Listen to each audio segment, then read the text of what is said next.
Hello, this is Tony Hiller from RealClimateScience.com. The Washington Post is reporting that Arctic ice has seen an irreversible thinning since 2007, study says. New research suggests the decline was a fundamental change unlikely to be reversed this century, perhaps proof that the planet has passed an alarming climactic tipping point. Seth Borenstein of the Associated Press reports, climate change is thinning Arctic sea ice in a couple big gulps instead of steadily nibbling. And Mark Cerise, the director of the National Snow and Ice Data Center in Boulder, Colorado, says, since the Arctic is quickly warming up, we're probably past the point of hoping the Arctic Ocean can recover. We've seen the official propaganda from academia and the press. Now let's look at what's actually going on in the Arctic. 15 years ago, the ice around the North Pole was very thin, only 1 to 1.5 meters thick.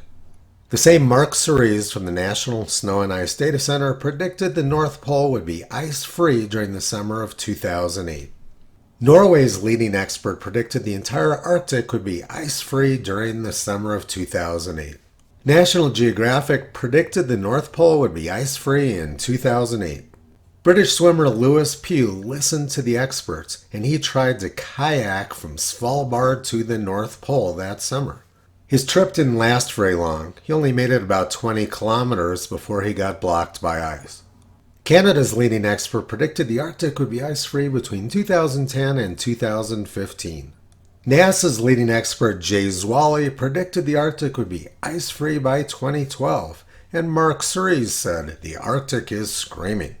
Seth Borenstein of the Associated Press predicted the Arctic sea ice would be gone by the year 2012.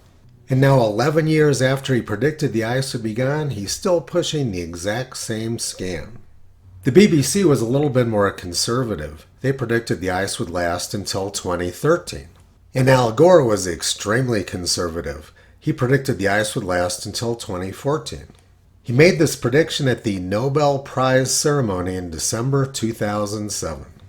Another new study to be presented by U.S. Navy researchers later this week warns it could happen in as little as 7 years. 7 years from now. In the last few months, it has been harder and harder to misinterpret the signs that our world is spinning out of kilter. Let's take a look at what's actually happened since Nobel laureate Al Gore made his forecast. There is more sea ice now than there was in December 2007 when Al Gore predicted all the ice would be gone by 2014. Arctic sea ice at the North Pole is currently about 2 meters thick. 15 years ago on this date, the ice was only 1 to 1.5 meters thick, and Mark Cerise predicted it would all melt that summer. The ice at the North Pole is thicker now than it was 15 years ago. And in fact, the ice is the same thickness now as it was in 1958. New York Times, October 19, 1958. Some scientists estimate that the polar ice pack is 40% thinner and 12% less in area than it was a half century ago, and that even within the lifetime of our children, the Arctic Ocean may open, enabling ships to sail over the North Pole.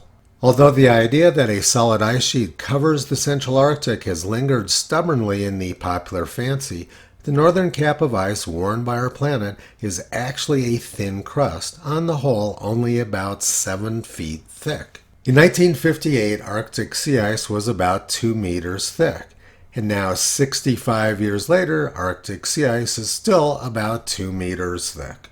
Arctic sea ice is not disappearing, and in fact is the same thickness it was when I was born.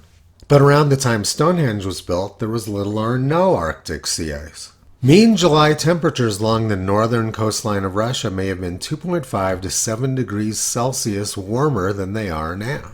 Trees grew in Canada all the way to the edge of the Arctic Ocean, whereas now the tree line is 80 to 100 kilometers further south. Carbon dioxide levels in the atmosphere were much lower than they are now. The polar bears survived, and the ice came back. What is impressive, though, is the ability of the press and the National Snow and Ice Data Center to keep the same scam alive decade after decade. Toto's been pulling back the curtain on this Arctic fraud for the past 15 years. You can visit him, Kyrie Caesar, Toki Upla, and the 4 new puppies on the web at RealClimateScience.com.